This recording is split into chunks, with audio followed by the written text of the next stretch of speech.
Hi, Sam Vanderbilt here from studentloanwithoutcosigner.org, and I'm going to talk to you now about bad credit student loans without a cosigner. So if you need a loan, you have bad credit, and there's no one that can cosign a loan for you, I'm here to try and help show you how you can get funded so that you can still go to school. So what kind of student loans are not based on credit? So there are grants, federal loans, work-study scholarships. So all of these do not require a credit check, and so these are your best bet if you have bad credit and need funding. So this is the first place that you want to go. There's a complete list of the federal loans that you can apply to without a cosigner at studentloanwithoutcosigner.org. So who can get federal student aid? A U.S. citizen, permanent resident, a high school graduate or GED holder. You must be taking an eligible degree. You must have a valid social security number, and you must have satisfactory academic progress.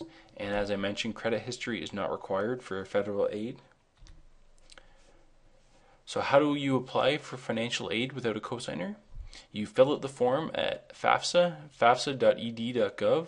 You contact your financial aid office at your school, and you search online for scholarships. So what about bad credit private loans without a cosigner? So the problem with the federal loans is that they do not cover the entire cost of your education. And so if you have bad credit and no cosigner, then you're forced to go and find private loans that do not require a cosigner. So they are available, and you can see a complete list of private and federal lenders that do not require a cosigner at studentloanwithoutcosigner.org. So expect to pay high interest rates, anywhere from prime plus 2.5 to prime plus 7.5, even prime plus 10 is not uncommon. Now there are some vanishing cosigner contracts from many lenders.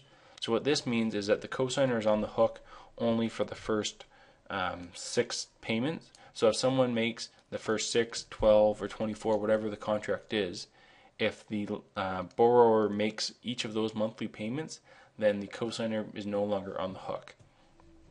So you may be able to persuade someone to cosign a loan with you if you can give them some kind of guarantee that you're going to make those initial payments, and then they are no longer on the hook for that entire amount. So you can get more information about where you can get federal and private student loans that do not require a cosigner at studentloanwithoutcosigner.org.